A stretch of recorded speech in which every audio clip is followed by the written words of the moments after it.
اخواتي صباحكم فل. ايه المشكله لو صحينا بدري كده وعملنا الفطار ده كله في البيت؟ هيبقى ارخص وهيبقى احلى وهيبقى صحي. بحبكم قوي، عملنا الاكل بطريقه سهله. تعالوا نشوف مع بعض اتعمل ازاي. نقوم كده نفوق ونعمل فطار في البيت، نتلم كلنا وناكل حاجه مفيده وحاجه صحيه. بحبكم. ممكن كمان يبقى غدا. تعالوا نشوف هتعمل ازاي. فول بالزبده، 3 مكعبات زبده كده،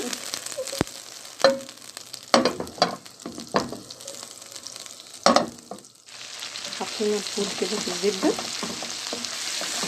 نبتدي نقلب فيه. هننزل عليه ربع كوبايه ميه، نص ليمونه. هننزل يا جماعه كده ايه بالملح والفلفل،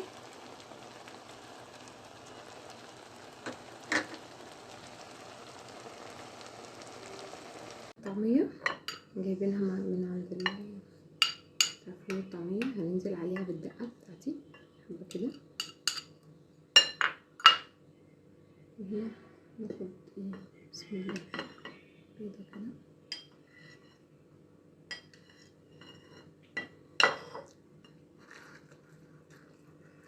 جربوا تجيبوا الطعميه وتقلوها انتوا في البيت، ونضيف عليها حبه شطه من الخلطه اللي انا قلت لكم عليها، وبيضايه، وذوقوا الطعامه والجمال. اصلا مش هتجيبوا طعميه من بره تاني، كفايه ان انتوا عارفين ان انتوا بتقلوا في زيت نضيف. دي الطعميه. التركايه بقى هنروح حاطين ايه، حبه بيكنج باودر كده، مش كتير، عشان تبقى هشه وجميله متبقاش مكتومه.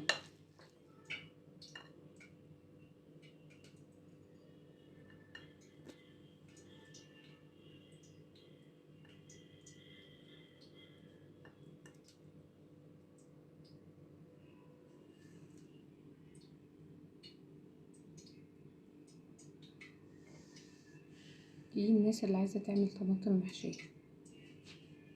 بصوا منظر الطعميه بيتي في زيت نظيف بالطريقه بتاعتنا. جربوها هتعجبكم قوي ان شاء الله. هنعمل مع بعض شكشوكه، 3 مكعبات زبده كده،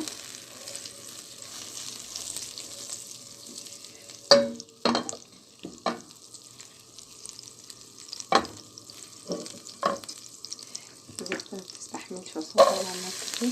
نزلنا بالبصل هنشوحه لحد ما يبقى لونه مستكاوي. بعد كده البصلايه هننزل عليها بالطماطم كده،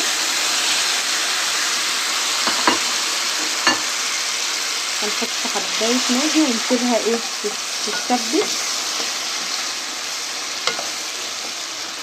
نغطيها، نحط لها نص كوبايه ميه، حبايه ماجي، نسيبها تتسبك. كده بعد ما الطماطم اتسبكت هننزل البيض بالطريقه دي، نكسره بره احسن عشان خاطر ايه لو قشره وقعت مش عارفه ايه ناخد بالنا منه اكتر. نسيبها بقى شويه ونوطي النار عليها ونغطيها. كده الشكشوكه خلصت معانا. هنحط بقى ايه، حبه فلفل اسود كده، وحبه ملح صغننين خالص. مش قادره اقول لكم ريحتها جميله، جربوها قولوا لي رايكم. وحبه ملح صغننين كده. نهايه الشكشوكه معانا حلوه قوي وريحتها حلوه. النهارده عملنا مع بعض شكشوكه فول بالزبده، طعميه بطريقه جميله وهشه. قطعنا طماطم الدقه بتاعتي. بحبكم قوي. ما تنسوش تعملوا متابعه